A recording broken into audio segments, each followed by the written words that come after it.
Ladies and gentlemen, I'm happy to welcome you to the synagogue in Minsk. Господа, There's around 2 synagogues in Minsk. Okay, sit down.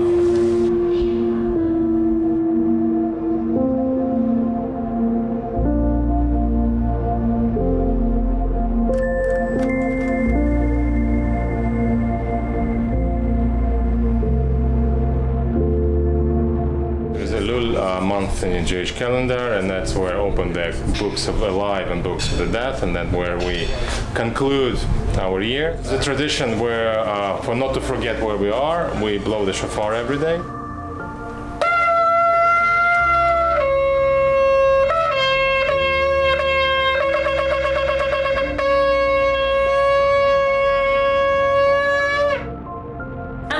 This place, I became a member of Finchley Reformed Synagogue, and Finchley Reformed Synagogue played a very important part. All my children had their bar and bat mitzvahs there, and we started a twinning program there, twinning that synagogue with a community in Belarus, which is how I found Belarus.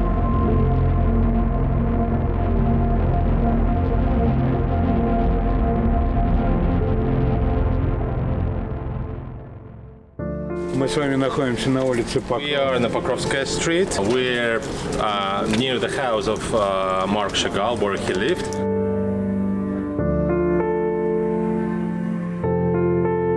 Вот из этих окон, через эти окна. Through these windows, Chagall has painted lots of his works. Of course, the windows were, brighter, and there were no fans in the windows.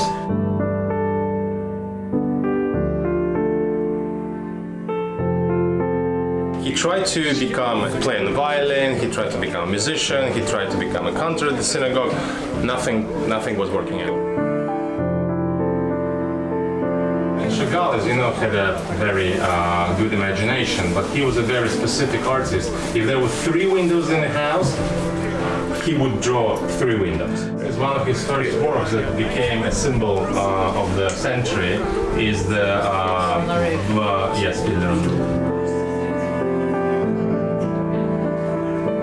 Es klingt in mir die Stadt, die Weite, die Kloisters Weise in die Schwung. Babynичи находится в 40 километрах. Babynich is around 40 kilometers from Polotsk. There was a big Jewish population in Babynich before the war. The general population consisted of 40% of Jewish population. When we first came, the grass was very high and it was all, you couldn't see the ground from the stuff that was growing here. Currently, by today, we found 144 matzevot, and we've read and kind of translated the majority of it.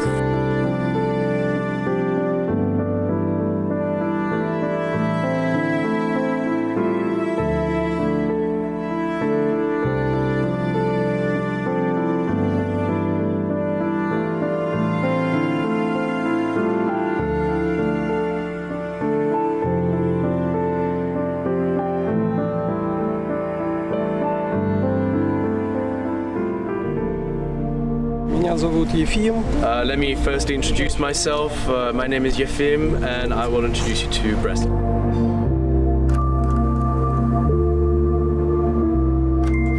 Brest is one of the oldest ancient cities in Eastern Europe. Sometimes people ask, how many Jews were in Brest, but Brest was almost 100% Jewish. But it was different from anti-Semitism in the Soviet Union because here there was freedom, there was religious freedom. People could practice their religions. There's no remainings here, it's just a memorial of 34,000 Jews who died during the Holocaust and who were in the ghetto. And nobody really knows the real figures. If you want to feel what Brest used to look like, what old Brest used to look like, you need to get into these types of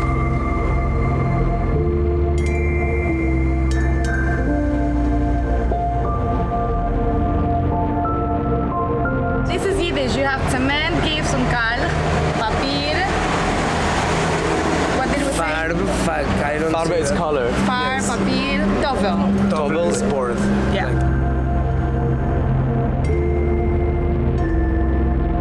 You're welcome.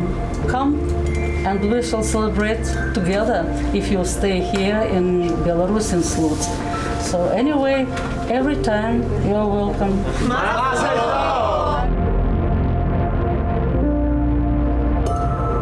All of it removes the borders from our country.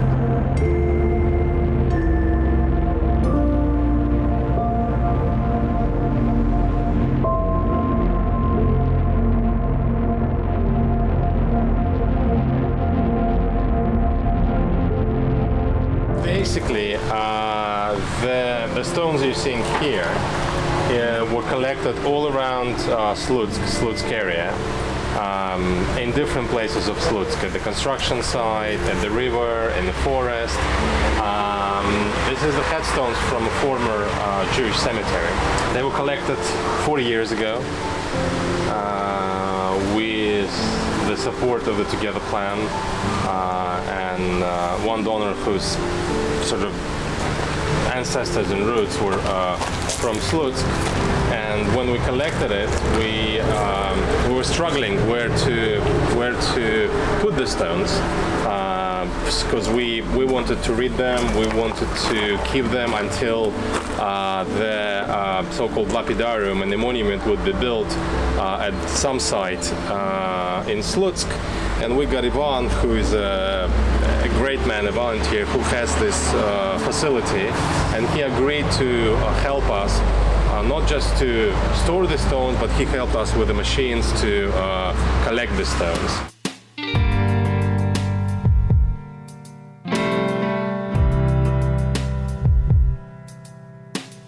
Nice to see you here. Nice to meet you. Your English is fine. Well, I think you are hungry, so take your places next to Yeah, the find a table. space.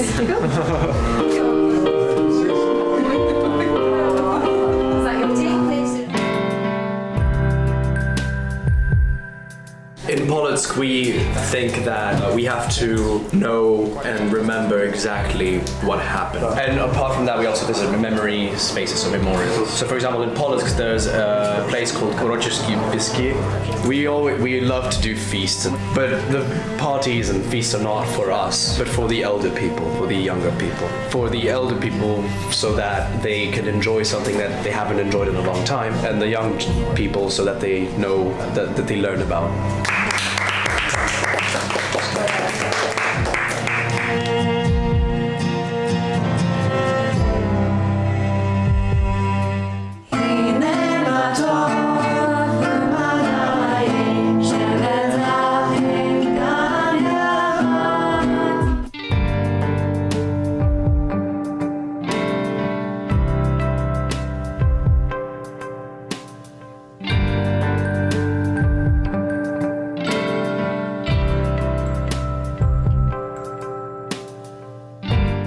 So we've just come to the end of a week-long travelling trip with a group of young people from an international group, showing everybody the importance of this country, Belarus, to the Jewish world.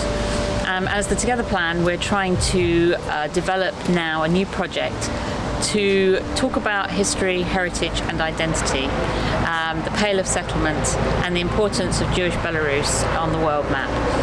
It's a country that the world has really forgotten or has actually never really acknowledged. And in the world of Jewish history, heritage and culture, this is a place that is of significance, of deep significance. And we are now starting a project to create narrative and a community dialogue around history, heritage and identity. We are encouraging and inviting members of community all over the country to start talking, to start researching, to start discovering what their Jewish story is and was. You can't grow community until you've explored your past, and when your past has been really broken by communism, by Holocaust, by pogroms, you can't build. And this is what we're discovering now. And it's very, very exciting. And we believe that the growth of Jewish communities in this country rests on talking about the history, the heritage and identity of the past.